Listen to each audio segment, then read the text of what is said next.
ہمارے یہاں اکثر لوگ انٹرنیشنل پولیٹکس کو جذبات کی نظر سے دیکھتے ہیں، لیکن انٹرنیشنل پولیٹکس میں جذبات جو ہے وہ کام نہیں کرتے۔ اب اس کی میں سمپل آپ کو مثال یہ دیتا ہوں کہ آج سے کوئی تقریباً 28-30 سال پہلے جب سوویت یونین جو ٹوٹ رہی تھی، تب ہمارے یہاں بہت سے ایسے لوگ، مسلمان لوگ تھے، وہ جشن منا رہے تھے کہ جو ہے وہ ایک بہت بڑے جو ہے دیو مالا کو ہم نے جو ہے وہ شکست دے دی۔ لیکن اس کے نتیجے میں پھر کیا ہوا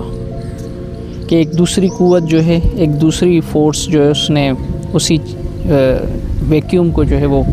بھر دیا۔ سملرلی آج بھی انٹرنیشنل پولیٹکس میں وہی سچویشن چل رہی ہے۔ آج بھی ہمارے ہاں لوگ سوچ رہے ہیں، وہی لوگ اکثر اوقات جو سوویت یونین کے ٹوٹنے پہ خوش ہوئے تھے، آج انہی لوگوں کو لگتا ہے کہ اگر ایران کو شکست ہو جاتی ہے تو ان کے جو ہے وہ عزائم جو ہے وہ پورے ہو جائیں گے۔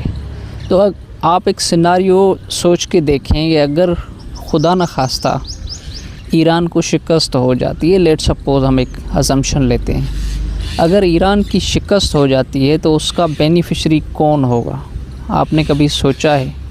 کہ اس کا جو فائدہ پڑے گا، اس کے بعد جو انٹرنیشنلی سچویشن بنے گی، یہ پورا بلاک بنے گا، وہ اس کی کیا صورتحال ہوگی؟ آپ میں سے اکثر اوقات ہمارے ہاں بس جو ہے وہ شیعہ سنی والی جو ایک پولیٹکس ہمارے ہاں بس ذہنوں میں ہمیں بھر دی گئی ہے، ہم اسی تک محدود ہو کے چیزوں کو دیکھتے ہیں۔ آپ تصور کریں کہ اگر خدا نخواستہ ایران کو شکست ہو جاتی ہے اس پورے جو ہے وار سیناریو میں، تو پھر اسرائیل جو ہے وہ ڈومینیٹ کرے گا اس پورے خطے کو۔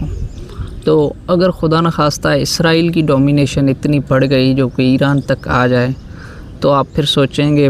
پاکستان کے لیے بھی یہ سچویشن کتنی گمبھیر ہوگی۔ تو ضروری نہیں کہ انٹرنیشنل پولیٹکس میں ہم صرف اپنے جذبات کو جو ہے وہ دیکھ کے اور اپنی رائے قائم کریں۔ انٹرنیشنل پولیٹکس میں جیوگرافی کو دیکھا جاتا ہے، ہسٹری کو دیکھا جاتا ہے کہ پاسٹ ہسٹری چیزوں کی اور ملکوں کی کس طریقے سے کام کر رہی ہے۔ تو آج سے اگر 70-80 سال پہلے جو ہے وہ ایران کو اسرائیل جو ہے وہ بہت چاہتا تھا، جب شاہ کا زمانہ تھا، تو اس کے پیچھے کیا سبب تھے؟ یا اب اگر اسرائیل جو ہے وہ ایران سے اتنی نفرت کرتا ہے کہ اس کے اوپر جو ہے وہ روز کی روز جو ہے وہ جنگ مسلط کرنے کی کوشش کی جاتی ہے، تو اس کی بنیادی وجہ کیا ہے کہ یہ پورا خطہ جو ہے